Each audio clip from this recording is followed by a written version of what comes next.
que teníamos un montón de consultas en un momento del año respiratorias, y que luego del uso masivo del tapaboca, eso disminuyó notoriamente.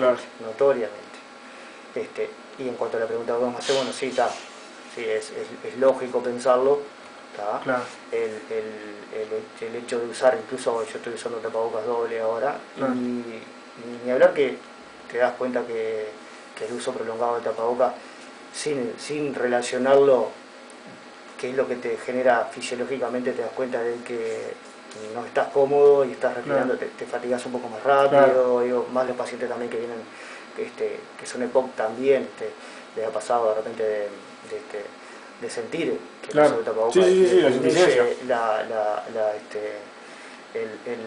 el oxígeno, claro.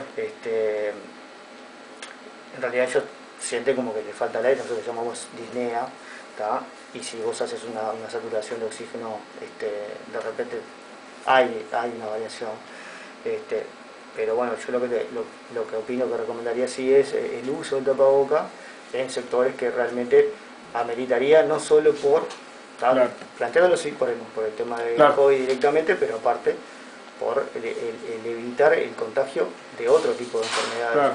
La transmisión de otro tipo de enfermedades infecciosas, que eso lo hemos visto. Sí.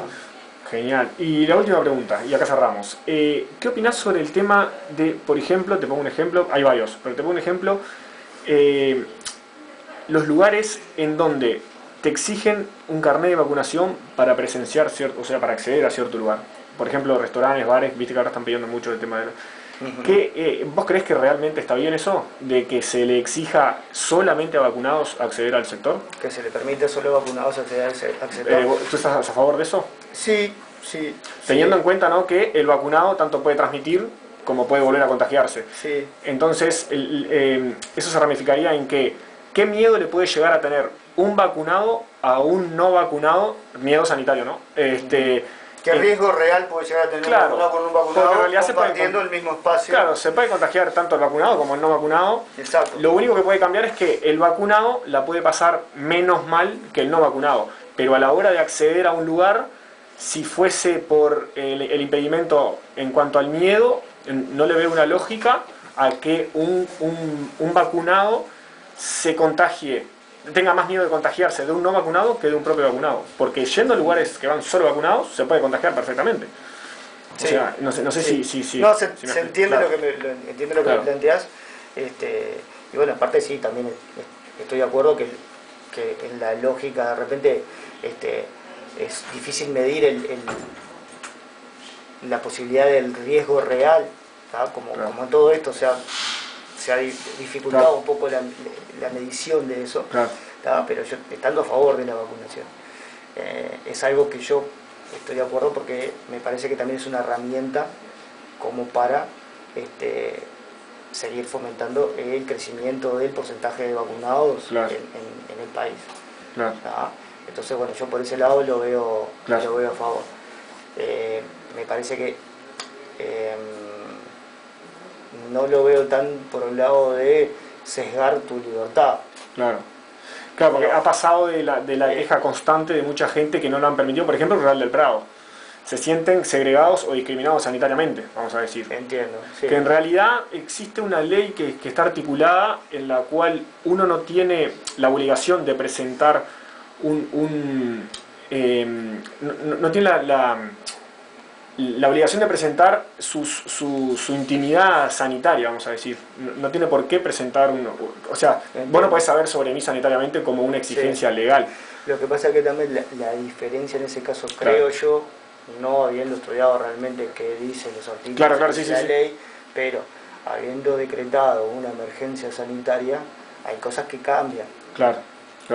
Entonces, bueno, de repente lo desconozco realmente, no te lo puedo decir así exactamente porque tampoco lo leí ni estoy preparado. De repente capaz que he leído algo previo a esto, capaz que sí te lo podía responder mejor, pero me parece que sí, que de repente en esto de plantear una emergencia sanitaria, con las flexibilidades que se han empezado a implementar aparte, ¿no? Porque es una emergencia sanitaria, pero con cosas que no parecen que fueran tampoco de una emergencia sanitaria. Entonces, bueno, a la hora de flexibilizar me parece que, bueno, exigir la vacunación en determinados espectáculos públicos cuando la postura del gobierno y de la ciencia en general, su mayoría, no, capaz que no todo el mundo, pero su mayoría es de fomentar la vacunación, es bueno buscar también otra herramienta para que se siga incrementando el porcentaje de vacunados y que se siga haciendo hincapié en la importancia que eso tiene con los resultados que se han tenido.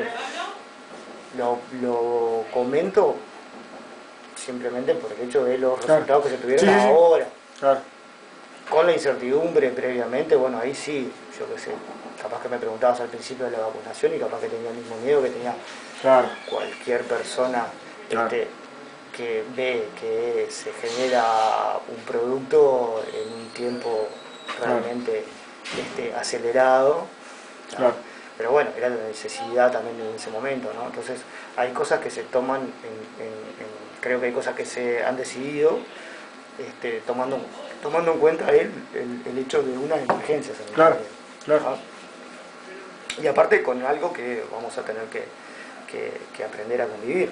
Sí, con esto va a haber que lidiar, no sé si para siempre, pero bueno. Bueno, pero en realidad todavía no tenemos un horizonte en esto. No sabemos realmente.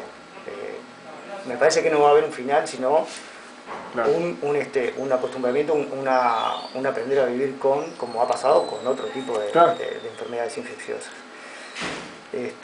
¿Tú tenés alguna opinión en particular sobre por qué el GACH nunca quiso debatir con Médicos por la Verdad Uruguay, por ejemplo? No. Desconocimiento total. No. Bueno, por acá cerramos la entrevista. Muchísimas gracias y perdón que te robé tiempo. No.